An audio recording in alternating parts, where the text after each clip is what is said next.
My name is Lauren Wozniak, and I am the Program Director at Willow House. I'm pleased to introduce to you our new series, Living with Grief in Uncertain Times, Help and Support for Families. This new series is facilitated by Willow House's senior trainers, Pamela and Andy McNeil. This will be a 5-part series released weekly online. At the 6th week of our series, we will have a live Q&A session with Andy, Pamela, and myself. Please bring any questions and thoughts that you might want to share. We're looking forward to supporting you virtually at this time.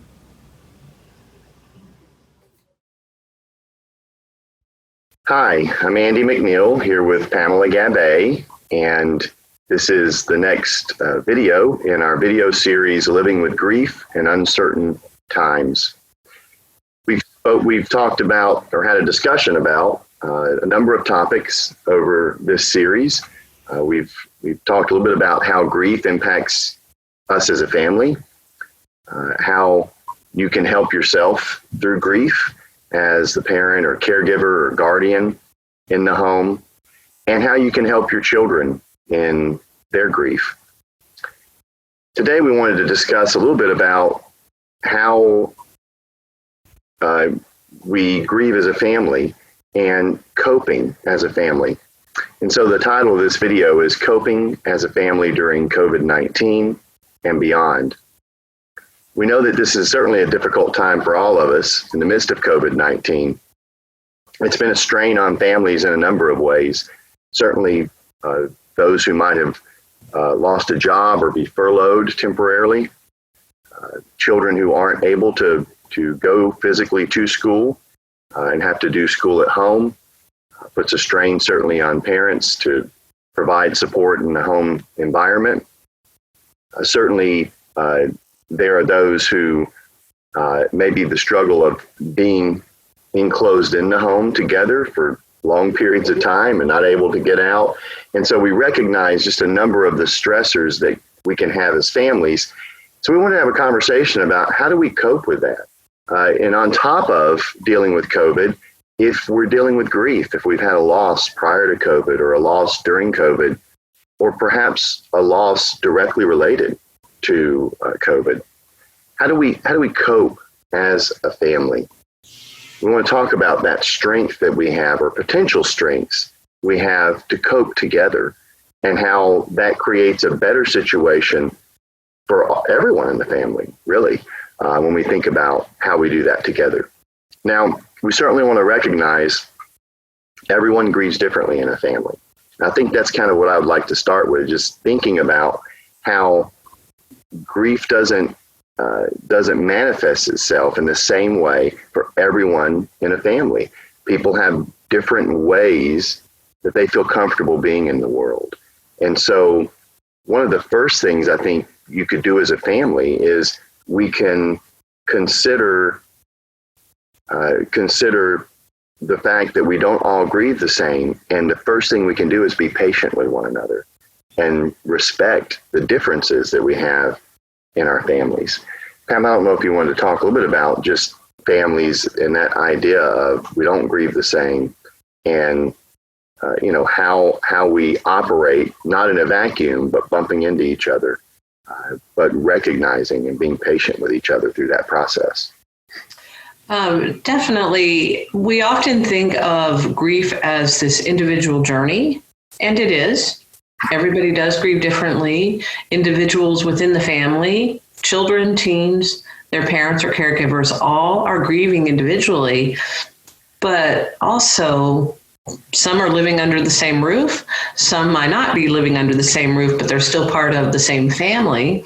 And within a family, we all grieve differently, but we also grieve as a family.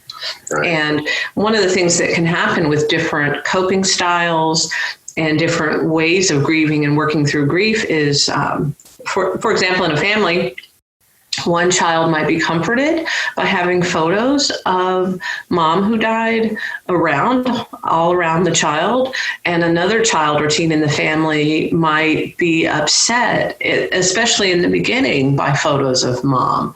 Right. And so that's a good example of how families grieve differently, and the individuals within them have different things that help them to feel better. Yeah. And part of what we can talk about today is as a parent or caregiver, how do you help the family by being able to meet the needs of the kids within the family? And that's a good example of something that comes up a lot with families, whether or not to have the photographs out. What are some other ways that families grieve differently when we think about the different coping styles? Maybe the same thing, talking about the person. Right. A lot of kids get great comfort from memories and talking about the fun times they had, or remembering something that dad said. And then another member of the family might not be ready to talk yet about dad who died. Yeah. Yeah. And how do we balance that? You know, when you think about if you have more than one child in the home, or they're in different developmental stages and there's different ways that they understand what's going on, and trying to explain things in ways that they can understand. You know, it's even, I like to think of it as one of the tools that we have as parents or caregivers or guardians in the home is to do our homework. We need a little knowledge about each of our kids. And there's actually a fun activity you could do with your kids. Of course, you know your kids best, and you could probably make a list, I know I could, of my kids' personalities and what really makes them feel loved and cared for, what makes them feel safe. And that's different for different kids. But I was going to suggest one of the things that you could do, go Google personality tests like on the internet and have fun. Do that with your kids. See what comes out, what their preferences are, and really get to understand them and know what's important to them. Mm-hmm. Because while we certainly will have things that we do as a family, and we're going to suggest some of those things here in a minute, but we also have those individual needs. And so as a family and as the leader in your family, how do you become more aware of what those needs are, and help your children understand your needs and what that looks like, because you're all going through this together. Think about it. Yeah, and I think one of the things I agree that, doing something along the lines of making it fun to explore together with a personality test. Another thing to do that parents often don't think about when it comes to grief, they might think about it with other things, but ask your child or teen, what would help you? Like, what would you like to do to honor or remember dad? Say dad's birthday is coming up and the family's getting together to commemorate and remember dad and his birthday. Each child or teen in the family can contribute to something on that special day and whatever's important to them. And you might let's also make sure that we don't forget to say, you might have a child or teen that says, I don't want to do anything. Yeah. And that's important. That's as important to honor their wishes with that. And that'll change over time, most likely as well. Sometimes in the very beginning, kids aren't ready to do anything to remember a birthday or to remember or acknowledge the anniversary, of the person's death. And again, just checking in with your child and saying what's important to you. And I think sometimes parents are surprised because while we do know our kids really well, we don't really know in the beginning who they are as a grieving person. Yeah. Just like we're learning about ourselves as a grieving person. And that's a altogether new journey for the entire family. Yeah. Okay. Yeah. And in a lot of ways, just really even building off of that, as parents and caregivers, guardians in a home, we have a unique opportunity, really, with our kids. There's the potential for some really positive strengths in that parent-child relationship, and what that could look like.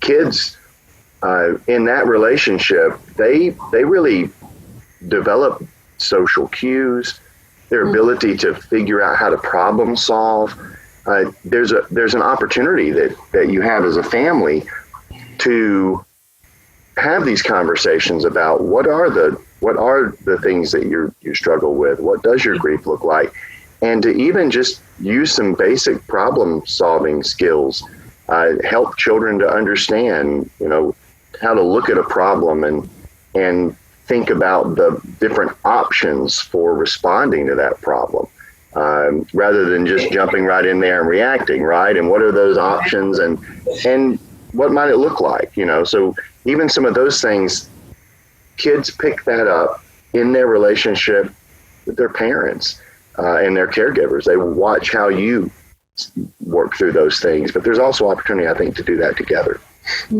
I think one of the main ways we can help our kids after someone dies is we can help them form the words around what happened and the story.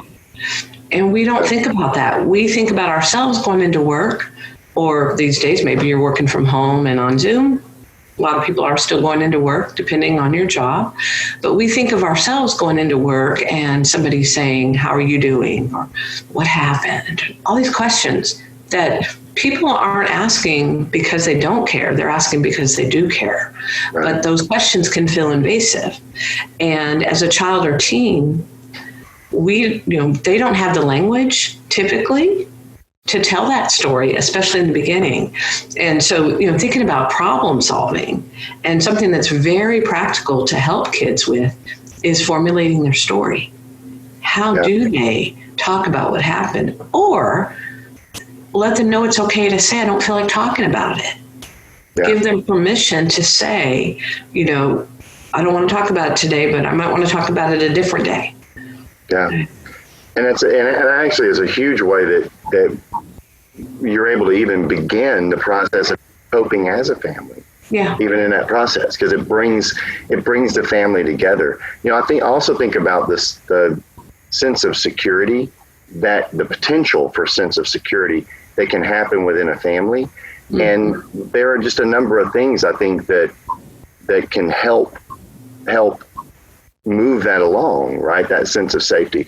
One is, we already talked about this, I know, in a previous discussion, and that's how roles shift within a family when there's a loss. It's equally important that the family finds ways to adapt those roles so that together you can cope with the changes, with the reality that we're all living in, and do that together. That sense of, who does what in the household and how that's different now. Whereas maybe you used to go to work, but now you're home and you're helping kids with their schoolwork, and kids maybe they got more time at home. So what are their responsibilities around the house? What does that look like? Do they have responsibilities? And that type of thing creates a sense of safety and security, because everyone sort of understands what the expectations are in the home. And you kind of develop almost like routines, and routines are important for kids. And I'll tell you, they're not only important for kids, they're important for us as adults. And it helps families when there is this sense of predictability and routine. Especially after someone dies, there's chaos that happens as a result of the death. It is like everybody takes every part of your life and throws it up in the air and it falls back down. Yeah. And part of picking up the pieces individually and as a family is that restructuring and the rebuilding of routines and rebuilding of things in the family that are important to the family. One other thing that I thought of, Andy, when you were talking just now is the importance for parents or guardians to acknowledge that if their spouse or their partner died, keep in mind and be aware that your kids are going to have different burdens now because one of the adults in the house has died. And there are a lot of other adults around you who really want to help. So this is a hard part for parents to do, but it's very helpful for the kids and for the family. Think of practical ways that other adults in your life can help so that the oldest kids in the family aren't getting a lot of extra duties. And I think that just happens in families after somebody dies. But keep in mind that there are people out there that really want to know how to help you, but they don't know how to help you. So I'll give you a good example.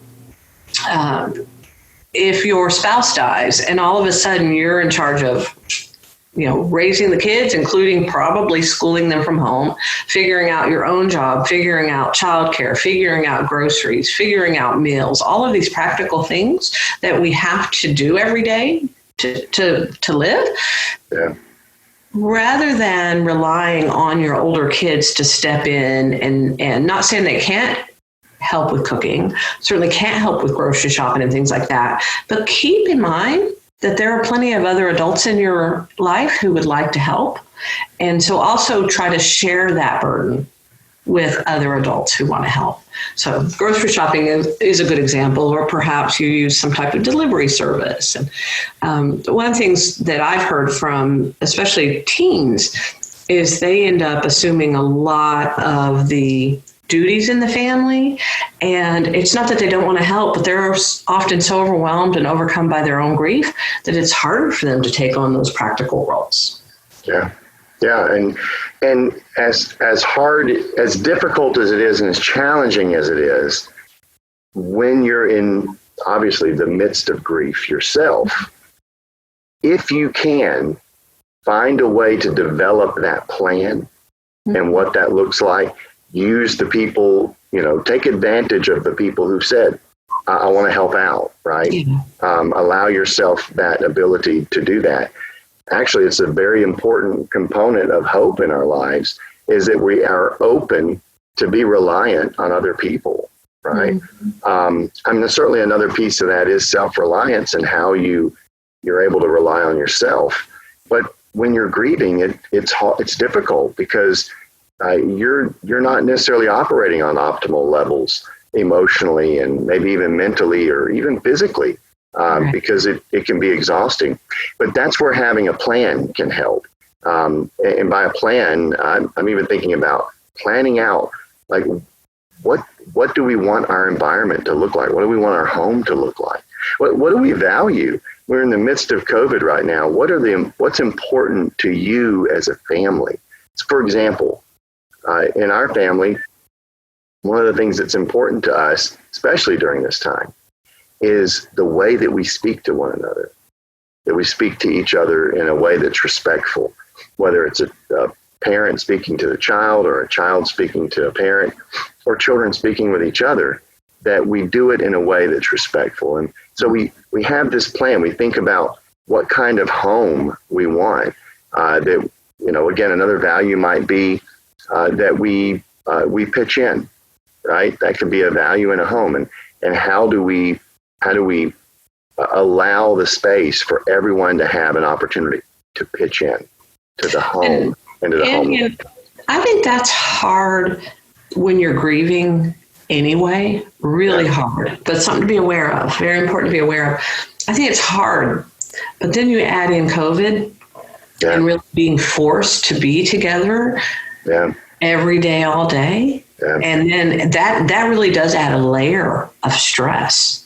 Right. That I think parents and guardians need to help kids and teens understand that because we are all hurting and we're all together in this house or in this apartment, so many days out of the week, if not every day out of the week, all day, that we actually have to go that extra mile. And, kids will remember this time in their lives, and they will remember how the family members treated each other, and even helping them understand how their behavior impacts the rest of the family. Yeah, because and maybe we're hurting so much that it's hard to think about anybody other than ourselves.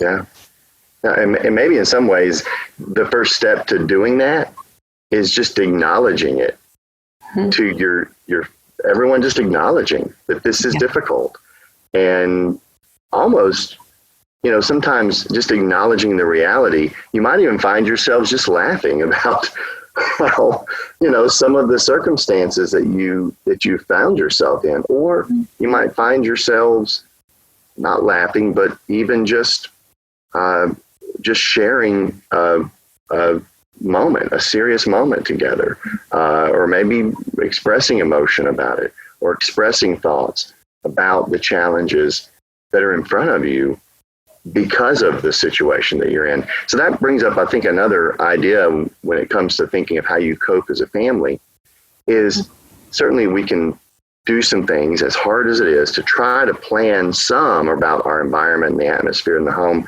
but maybe even finding or even just planning time, setting a time aside to do something fun as a family, whatever that might be. Finding, maybe even, again, searching and doing activities that maybe normally you wouldn't do necessarily as a family, drawing or coloring or board games or things that maybe you haven't taken the time to do, but planning those in. Even sometimes just thinking about the week, and maybe you come up with something kind of neat. Maybe you think of maybe Thursday nights, everyone is kind of in one place in your home, and maybe there's not as much homework or whatever it might be, and saying, hey, we're going to do Thursday night game night. We're going to do, really taking, in some ways, control of that environment in your home, because it's hard. We've talked about this in previous discussions. It's difficult to control people. So if we're simply trying to control our children or control others in our home as a way of coping, that becomes very difficult. It's a little bit easier when we're coping to think about some of those scheduling, environmental sort of routine things that we do, and just exerting a little energy that way can actually help in coping with, again, the double stress that we have between grief and between this situation with COVID. And kids, and teens as well, because they do cope so differently. You could have two kids that are only 2 years apart, and they're still most likely going to be coping differently, right? That's the nature of being an individual. Right. One of the things that's important to remember, to allow kids and really make space for some big energy time, whether that's going in your backyard and, filling up water balloons and throwing them at each other, including you as the adult, right? This is important for you to be out there throwing the water balloons, or going to a park and doing that, or, and teens love to do that, by the way. They love to do silly games. They won't tell you, but if you plan it, they'll do it. But they need to have some time to really work out that big energy that grief causes so many emotions, right? And sometimes adults might exercise or do different things. Teens might play. They can't really play team sports right now, but maybe go shoot some hoops. Allow space for that big energy time together, but get input from the kids. Maybe it's getting some squirt guns and, playing that way, or thinking even about when it gets a little bit colder, if you live somewhere where the weather's colder, thinking about ways that you can still get out and have that physical time together. The other thing too, Andy, switching gears a little bit, but I want to make sure that we really emphasize the point that within your family, whether you have 2, 3 kids, 4 or 5 kids, they're going to be coping differently. And just knowing that in advance takes a lot of the stress off of you, because you're not expecting them to do it similarly. Right. Don't be surprised if you have one child who really does want to talk to you or talk about the person. I mentioned that before. But at the same time, don't be worried if you have a child that doesn't feel like talking about the person who died. Yeah. That's so normal.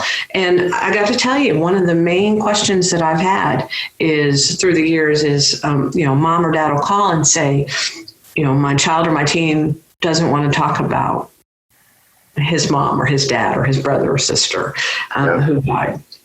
I want to reassure parents and families that that is so normal. And that's actually healthy coping, in that they're doing what they need to do in order to cope at that time. It doesn't mean that they won't ever talk about the person who died, but they need to do it in their own time.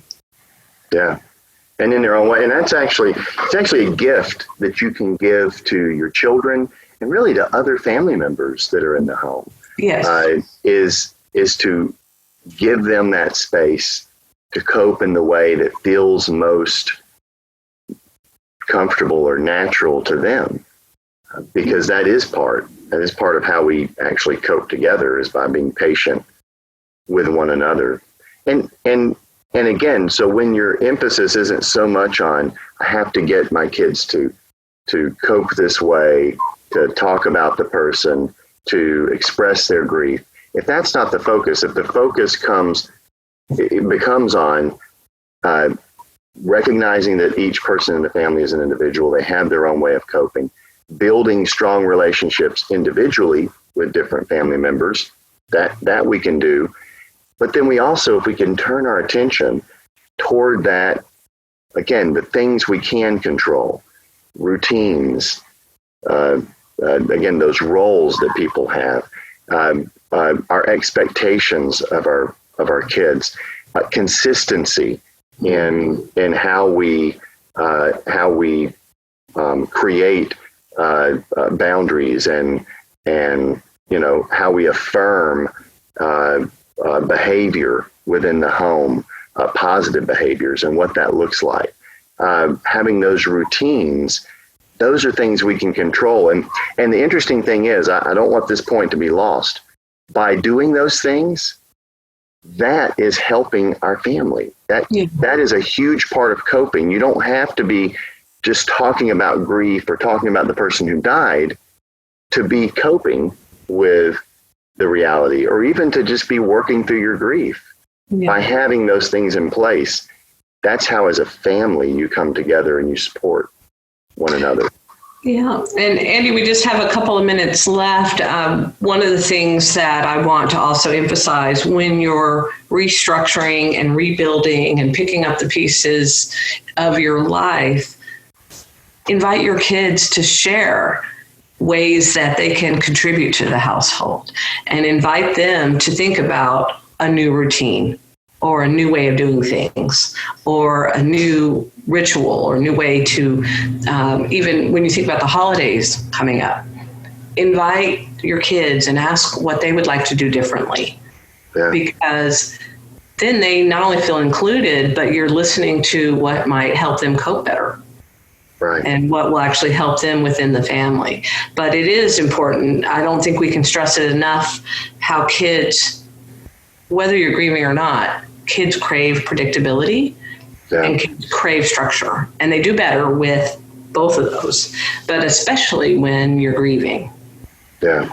Because you don't have that predictability when somebody dies. So you do have to recreate it and recreate structure. Right. And I think with that, I think we'll leave it on that note, because in a lot of ways that captures very specifically how we cope as a family. Certainly we're coping as individuals, but what does it look like when we're coping together? And I think that captures that.